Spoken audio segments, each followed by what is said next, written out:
A classic example of rigid and passive bodies is a bowling alley. In fact, if I go up once again in the effects menu and go into Fields and Solver, I can see that the icon over here for the passive and rigid body is actually a bowling ball and pins. Okay, so I have this setup here with a bowling alley. So if I think about it, I want the lane to be passive. Otherwise, when the ball hits the lane would fall over. So anything that I want kind of like solid to not move, I want that to be passive. And I could say I want the pins and the ball to be active. Okay, so here, create active rigid body. And I'm going to kind of show what this means.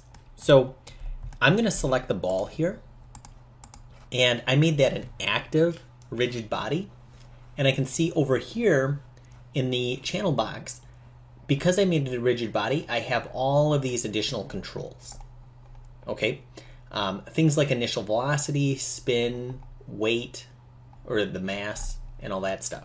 So if I want to send this ball down to hit these pins, I first need to figure out, well, initial velocity.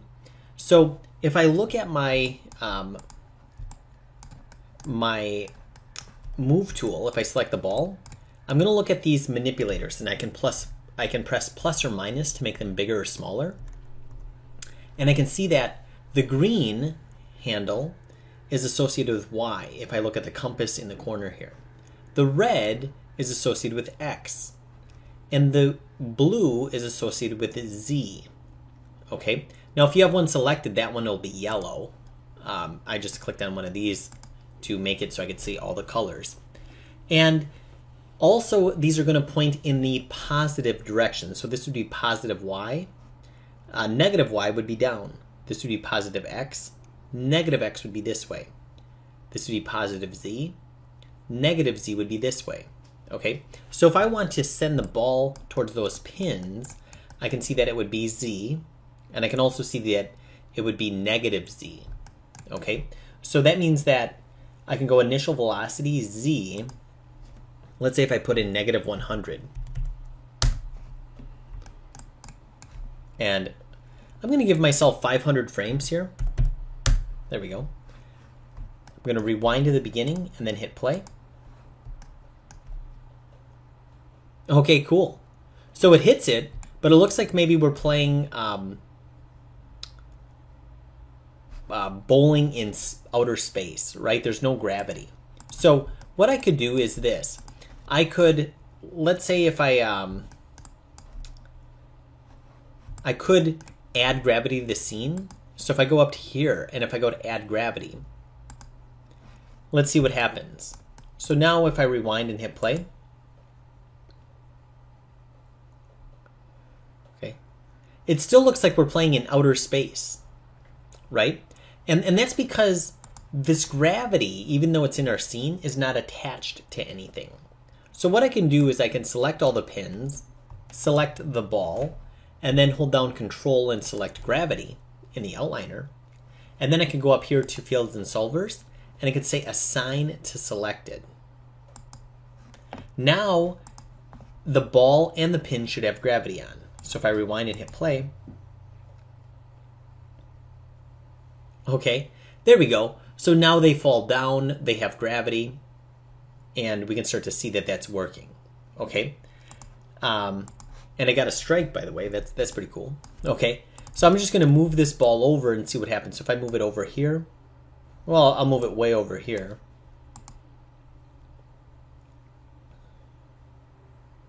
Okay, so that's great. Instead of trying to key everything to figure out how these pins are going to fall, the computer is mathematically determining that for us. Now, if I wanted this to go faster, right, I could make this a larger number. Like, let's say if I could do negative 500. It's like I'm throwing it with more force. Okay.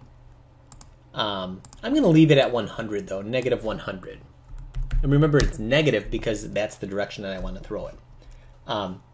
Now, maybe I want to get fancy and I want to try a spin.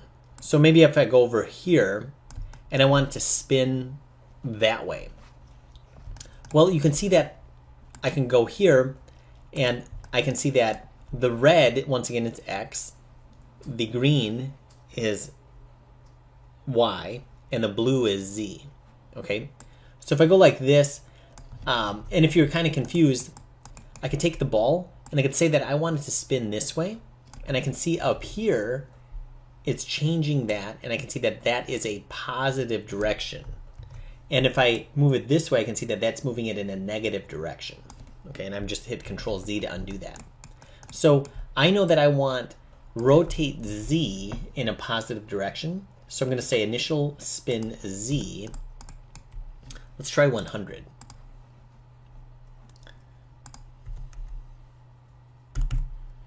Okay, and maybe I'll kind of look at it from a more of a top view here. Let's see if that's enough spin. Oh, not quite enough. Let me try more spin. So if I click on this, I'll give this maybe 200.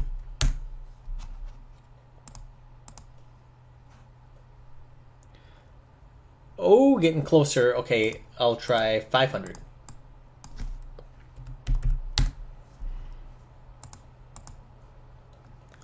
Now we have spin. Ooh, okay. I'm going to maybe throw it. Well, let me try 1,000 on this spin.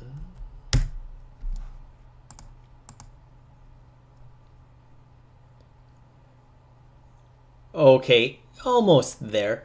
Actually, that ended up getting a strike. So even though I threw it all the way over here, I had enough initial spin on it. Because now if I put it in the middle and press play, I have so much spin that it looks like it kind of, it only got those sides there. I'm going to put that spin back down to 0.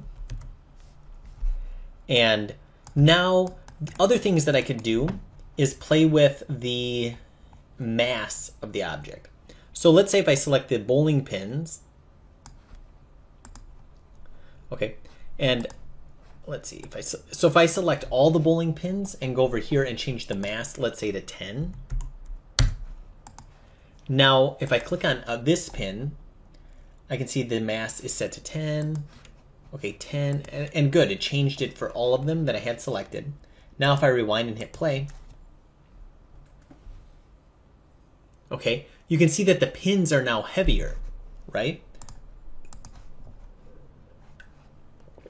Well, that doesn't make much sense. So maybe I'll put the pins back down to 1, and maybe I want the ball to be heavier. There we go.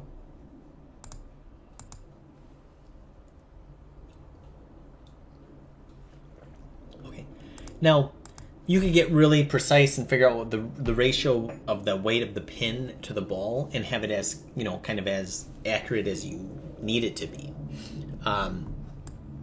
So really cool here. You can see there's a lot of other things like you know, how bouncy something is, how sticky something is, or the static friction, and all of that stuff. So I think this gives you a good idea of kind of the control that you have, and realize that whatever you have selected, the rigid body is going to be true for that object. Okay, if I want the ground to be bouncy, I could select that and I could change the bounciness of that. Okay, or if I wanted the ball to be bouncy or heavy, I could change anything that I wanted about it. But everything that you apply a rigid body to, whether it's an active or passive rigid body, is going to have this associated with it that you could change all of those values. Remember, the lane in this case is going to be a passive rigid body, and the ball and the pins are going to be active rigid body because we want them to react to things. Okay, awesome. So hopefully that was helpful, and now it's just time for you to practice your bowling and angle it such that it's exactly, you know, at the right angle, and you could look at it from other angles, try different spins. You could even maybe delete some pins and then try getting your split and see if you can get that just right. Okay, so hopefully this not only improves your Maya, but it also improves your bowling game.